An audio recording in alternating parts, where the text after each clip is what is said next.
यही तो कथा है, बहुत ही सुंदर, जो समझने में अगर वक्त कम लगे तो आप अपने मन चित्त को शांत रखें, हृदय को शांत रखें और शांति से बैठ करके श्री प्रभु भगवान की कथा का रसपान करें, सेवन करें।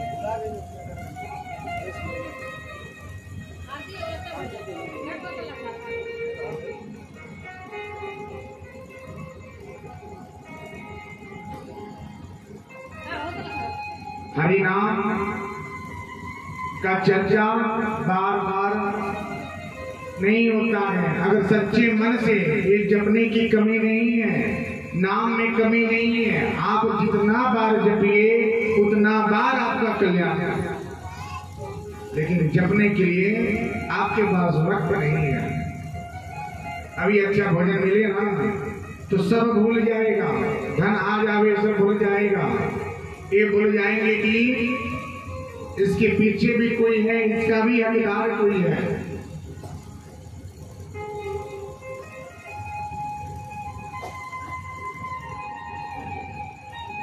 एक आत्मदेव नाम के ब्राह्मण होते हैं,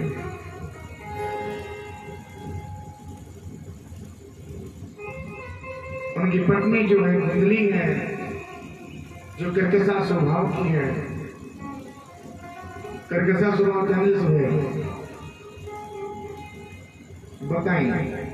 कर्कशा स्वभाव यानी तेज, केहू से ना पटे, आई दादा, न सास न ससुर न देवर न जेठ न देवरानी न छोटानी, केहू से ना पटे।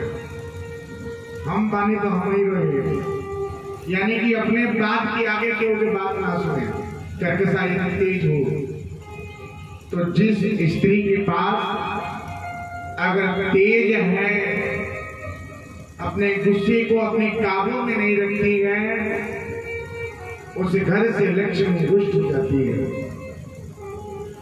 पति 8 बजे काम पे जाता है और रात को 8 बजे आता है।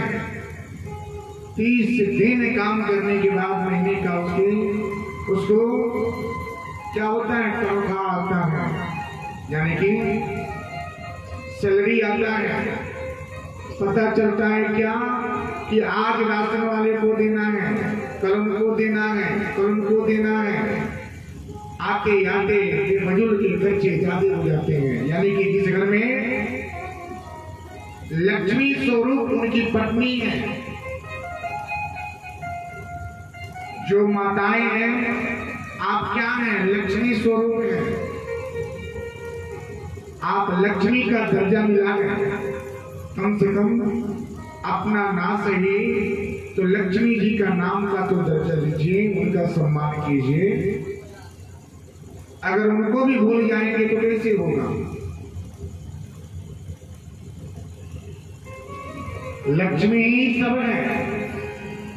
पति को भी चाहिए धन कमा के आवे तो अपने पत्नी को देना चाहिए प्रेम से। पति पत्नी का रिश्ता बहुत ही प्रेम से चलता है। जहाँ पे प्रेम होता है ना, वहाँ पे साक्षात लक्ष्मी और नारायण का वास होता है। और जहाँ पे प्रेम नहीं है वहाँ पे कुछ नहीं है। अगर पति पत्नी से थोड़ा आग्रह भी हो जाएगा तो ज्यादा नहीं, लेकिन कुछ थोड़े पल के लिए क्या होना चाहिए, रुष्ट होना चाहिए। पत्नी बोलती है क्या, ज्यादा अगर नाराज होंगे ना, नहीं तो मैं मैके चली जाऊंगी तो फिर क्या करिए बताइए। तो देखते रहियो और बुलाने का बार बार प्रयास करते रहियो। हम नहीं आएंगे, हम बैठ जाएंगे वहीं पे। एक बार जाओगे, 2 बार जाओगे, हम आने वाले नहीं हैं। तो पति पत्नी का रिश्ता बहुत ही प्रेम का एक धागा होता है। और उस धागे को क्या करना चाहिए, विश्वास बना के रखना चाहिए कि उस धागे में गांठ न लगे। अगर गांठ लग जाएगा तो पति और पत्नी का रिश्ता में विश्वास टूट जाएगा।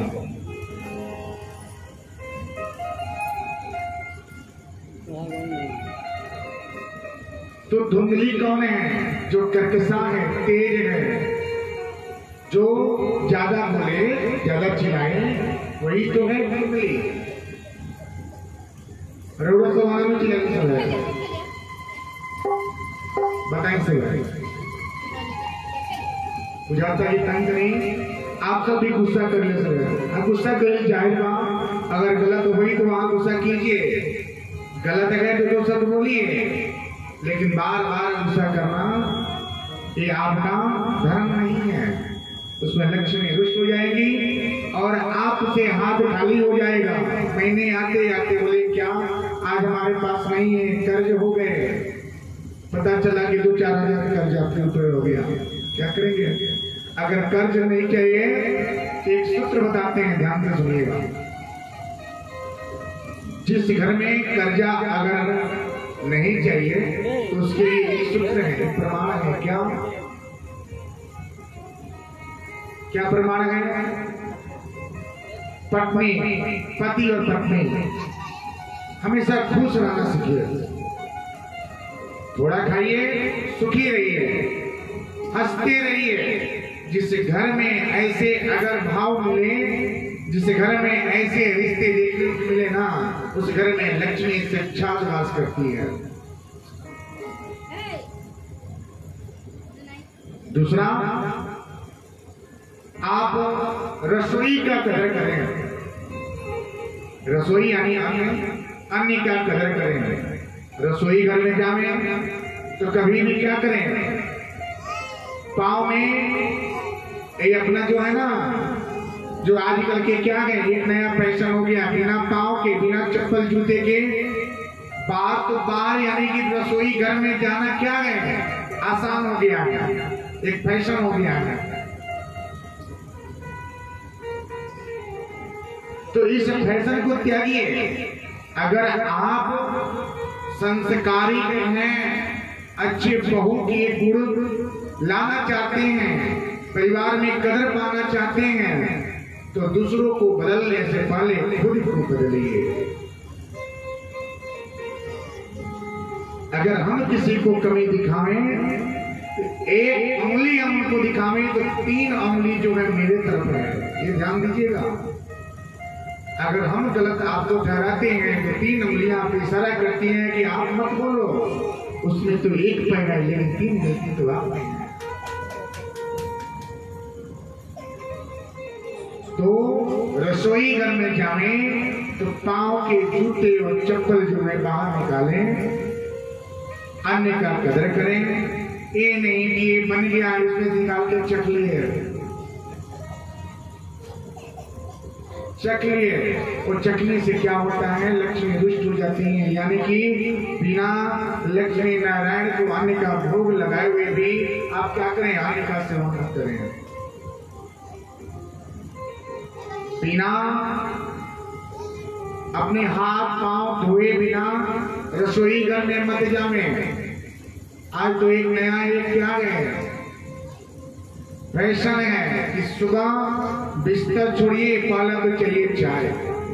कुछ हुआ या ना हुआ, चाय चाहिए। देखिए, बीमारी का लक्षण है ये चाय को लेना। प्रातः काल बिस्तर से उठ करके अगर चाय का सेवन जो व्यक्ति करता है ना, उसे त्याग दें। क्यों? क्योंकि चाय जो है ना, ये बहुत ही नुकसानदायक होता है। क्यों होता है?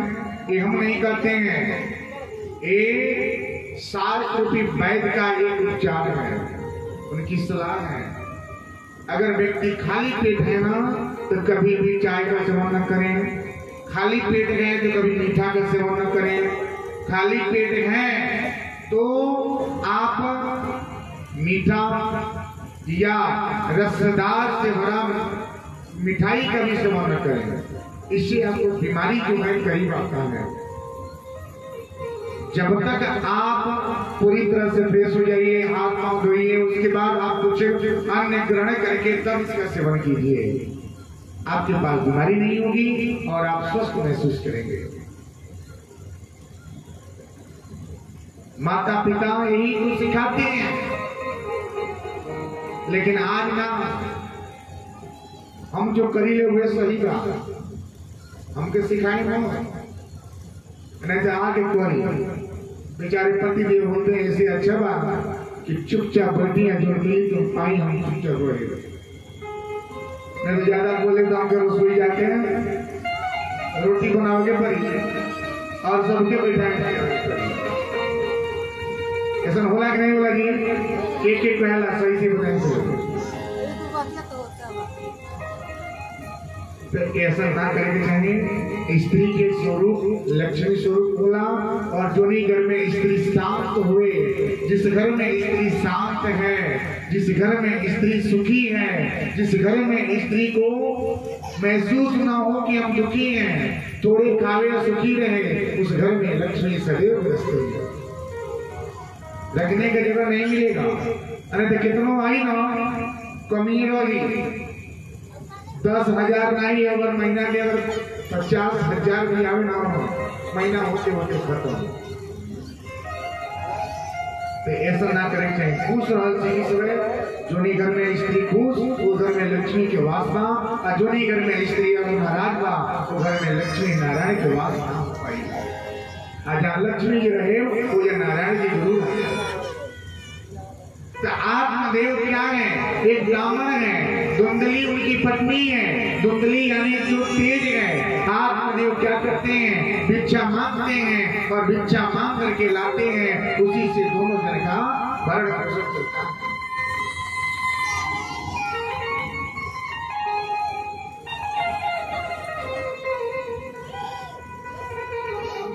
उसी से भरण पोषण चलता है।